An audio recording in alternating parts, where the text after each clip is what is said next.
Do you hate that your life sucks so much? And then you go to the bookstore and you see all these books that talk about stoic this and stoic that. And then you're like, gee, what would Marcus Aurelius think of the world today? Well, you're in luck because today's episode, we're going to be talking about exactly that, what Marcus Aurelius would think of the world today. This is the Existential Stoic Podcast. I'm Randy. That's Danny. What's going on, Danny? What's up, Randy? You know, it is funny. You do guys, there is so many freaking Stoic books now, like popular stuff.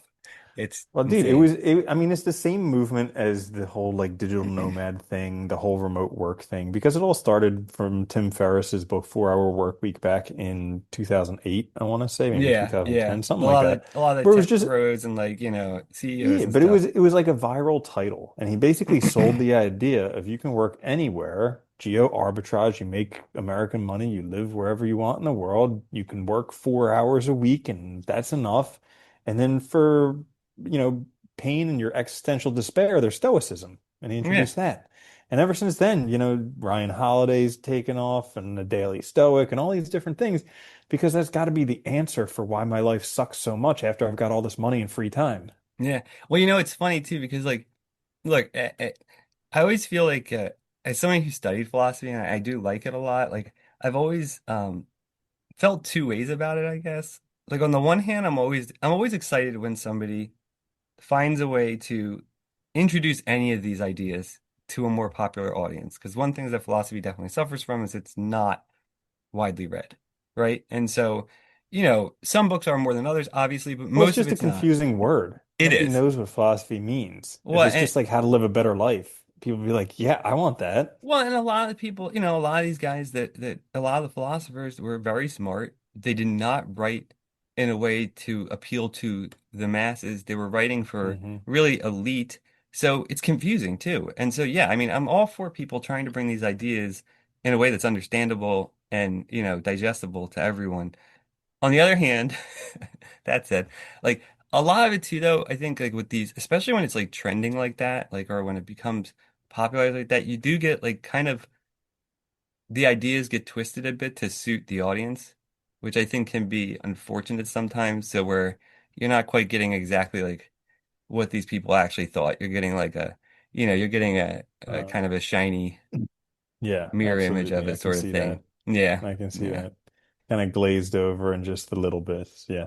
yeah. Absolutely. So, Marcus Aurelius. I mean, I love reading the meditations. And when I say reading the meditations, I mean having them read to me by Vox Stoica on YouTube.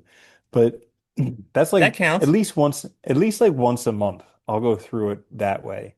And it's just like it's crazy how timeless the advice in there is.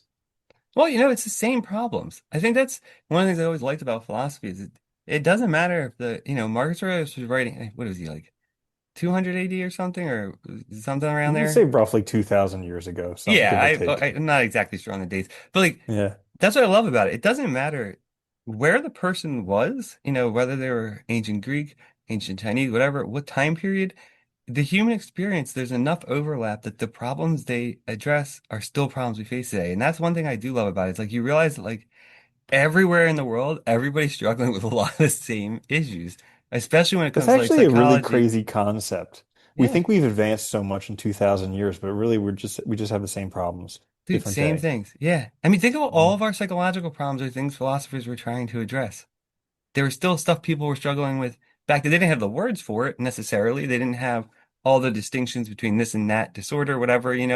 But, they were addressing these things or trying to address them. And it's interesting when you think about that because really we Mhm. haven't changed that much, nor have we Mm-mm. figured it out.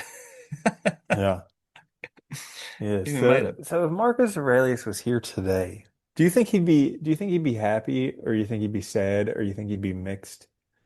I probably mixed. I think you'd be, Mhm. there's always that because he's coming from ancient Greece. So there's lots of things about our world that I think would be, Mhm. overwhelmingly viewed as a positive by him in the sense of like medicine, advances that we've made, where people, the average person's quality of life being raised up, stuff like that, not having to Mhm. work in the fields, everyone having, that kind of stuff, not no slavery, right? Mhm. There's a lot of things that are probably he'd probably view as net positives, I guess. But I think he would also shake his head like because he was like at least from what we can glean from his meditations, it would appear that he was like the ultimate ruler in Yeah, he terms of was. he had all the power, and yet he did not like make a big show of it. He didn't hold it over other people. He tried to live life the best way possible for himself and for others, That's which is just I could just see him like coming out of some time machine like Bill and Ted's Excellent Adventure and just seeing the way that governments are run now and with just being like, Socrates. no, no, no, no, no, no, no, Yeah. that can't be, you Well, know?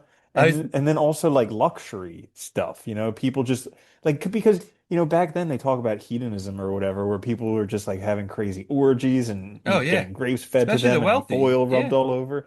And it's like essentially that's what life has come to nowadays in one way or another. Well, I think that's the interesting thing, right? Is that it's like we have the abundance in a lot of ways to take time to do all the things that would be positive for us, but instead we opt for hedonism, right? And I think he would see that as a really big negative. But also to your point too, I think he would be really, really probably critical of the way our societies have got started to govern themselves and the way rulers present themselves today. Because, I'm sure he had things to say probably about rulers in his own time too, or that came before him. He was very humble. He led, I mean, as far as we know, and from what I know of the history, right, he led with his troops from the front. Like he put himself out there too. So he was very big on like being, even though he had everything, right, being also down to earth and one of the people. And I think we totally don't have that anymore. I mean, it's like absurd. Like we have, I celebrity was thinking, presidents. I know, and I was thinking about this the other day because clearly armchair quarterback, it's easy to solve the world's problems. But like, whatever's happening with the economy, one of my friends, his company's having big layoffs. And I asked him, I was like, are they getting rid of any executives? And he's like, no, no, no. It's all like, bottom, Why would like they get rid of the people at the bottom. executives? And I was like, that's just nuts. Like if a company's doing so poorly that they can't make a buck and they need to lay people off, they should just cut out the executives. There goes all of the salary open back up again. And then, Well, they especially hire when the one. executives are making thousands of times the Yeah, salary of your median worker. Yeah, you open up a I lot. know. Yeah, Yeah, they but never face consequences though. wishful thinking. Well, that's it though, right? They don't face any consequences. I think that would be a big negative for him because like, there's no accountability. When you're running a company now, you're not responsible because the individual, we don't hold them accountable. So the CEO No, can it's a make a terrible, corporation. yeah, the CEO can make terrible decisions. They can do terrible things and they're in the clear. I think Marcus Aurelius would see that as very negative because there's Hmm. no onus of responsibility on the head decision maker, which means Hmm. they have really no stake in it other than the money that they're going to get out of it no matter what happens. Well, interestingly enough, there's a parallel even to security and programming. Because when I was reading that book, Writing Secure Code, the Microsoft book on secure programming, they were talking about how like most companies they have different so like if you write code that's insecure, somebody else will fix it for you. So you never really learn from your mistakes. And Yeah. they're like, no, no, no. So like they at Microsoft, they were like, no, no, no. If you make a mistake in code and it's found, you're going to be fixing it because that way you're going to have to learn how to not do it again. And it makes so much sense when you think about it that way. But like mistakes are there not to be hidden and whatever else, but to be learned from Yeah. eventually. Well, they are, right? And that's how we grow. That's how we also figure out, like, what we need to do. And I think he also saw too, like, I mean, Marcus Aurelius thought of like his life. I mean, you read the Meditations, you see him struggle with the same things over and over again, right? Like it was a process of trying to always be a better person. And I think, our distractions today, the way things are, we've totally lost that too. And not to say that a lot of people weren't doing that either in his time. It's hard. But I think that, the sort of bar that he wanted to set for people is definitely, especially for people that are leaders, right? That the leaders should be the best. They should be, Hmm. the most virtuous. They should be working on themselves. I mean, In what type of world is he talking about? I know, right? This is clearly fantasy. But yes, Oh I my think it's goodness. interesting because we made so many gains in so many areas, and yet at the same time, I think the gains that we haven't made is in our own selves, which is Mm, interesting. yeah. And that comes to a lot of responsibility and, the economy of control. That's the easy one I think that people always refer to, but it's true. Well, yeah, I think he would also be kind of disappointed with people in terms of like you would think that after two like you would think that in 2000 years people would have a better grasp of themselves as a, I don't know, their own internal whatever. Yeah. But I don't think he would think that. You know, it's I don't think funny. we We came always, that far. I was thinking, it's just dawned on me. Like, we always look back at history. We say, like, in 2000 years, like, it's amazing that this didn't happen, right? Because it seems so commonsensical a lot of times when you look back and you look now. But it really isn't 2000 years, though, is it? It's individual lives that aren't that long. And so, like, Hmm. history seems like stitched together very neatly. And at least now it's not the most intelligent people breeding. No, no, I don't, it never was. I mean, but Yeah. like, it seems so stitched together like such a logical thing, but it's really not because it's a bunch of individuals that make up that collection, right? And so those Huh. individuals, each one's experiencing this all new for themselves again. And it's not like we have a handbook. I mean, we do, but nobody reads them. So, you know, Yeah. It's kind of like a wonder because like intelligence is not something that is particularly bred for. And it's a wonder that it hasn't bred itself out of existence, but it's kind of working to do that nowadays, breed itself out of existence. yeah. Well, it's Yeah. also something that's like, it's also something that is, we know like that, a person's intelligence is not something that's fixed either.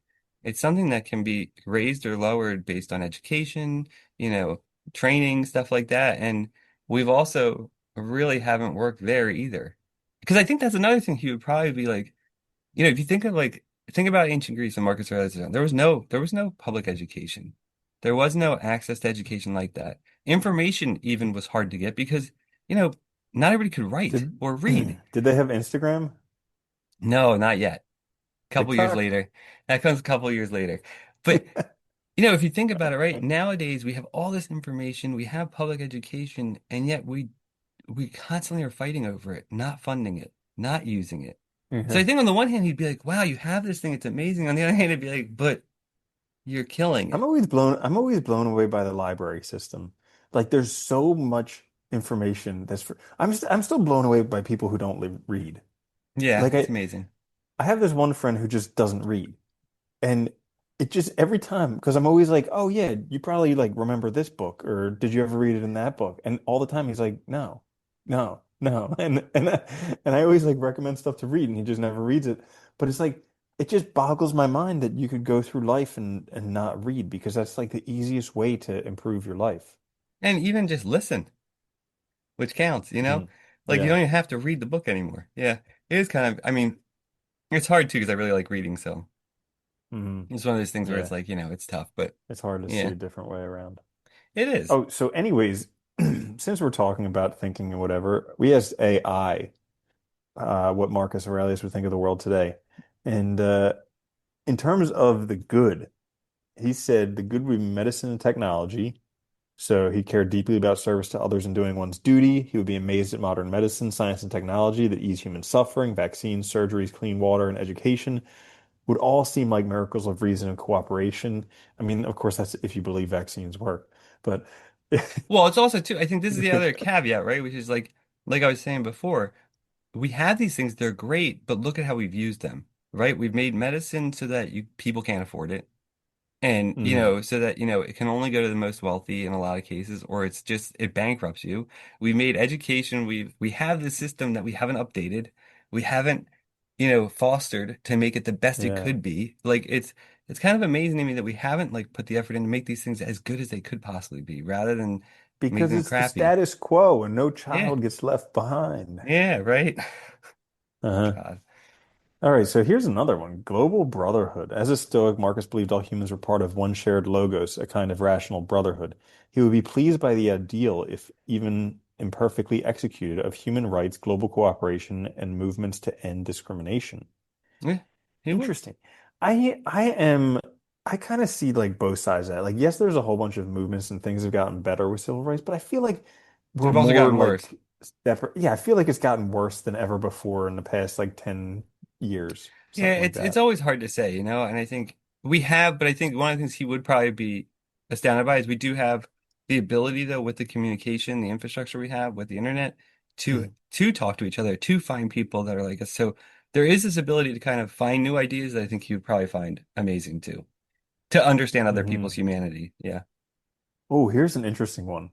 Philosophy of survival. He might be quietly pleased that his writings, meditations, which he never intended for publication, are still widely read and respected today, helping people cultivate virtue. That's actually a really Yeah, interesting it one. was it was his journal. I wonder what he would think about that, you know? I know it might he be like because like what would you think if you have your private journal and then you find out 2000 years later people are reading it and like I mean, it was a private journal, but he was also an emperor. Like you have to wonder, like anything you write, are people really going to throw it away? Like, I mean, yeah. but yeah, he might be surprised Hmm. that we published it and made it wide that it's widely available. That's the other thing though, like his writings are widely available. Like he would have been like amazed by that. Like the fact that Mm. anybody can access it, that you can get somebody can read it to you for God's sakes. Like Uh-huh. that's crazy. Yeah. Yeah, that would be Yeah. amazing. And they do a really good job. All right. And there's a whole bunch of different translations of it. Like Yeah. Oh yeah. the Any wording language. of it depends totally on the translation. So here's what the bad.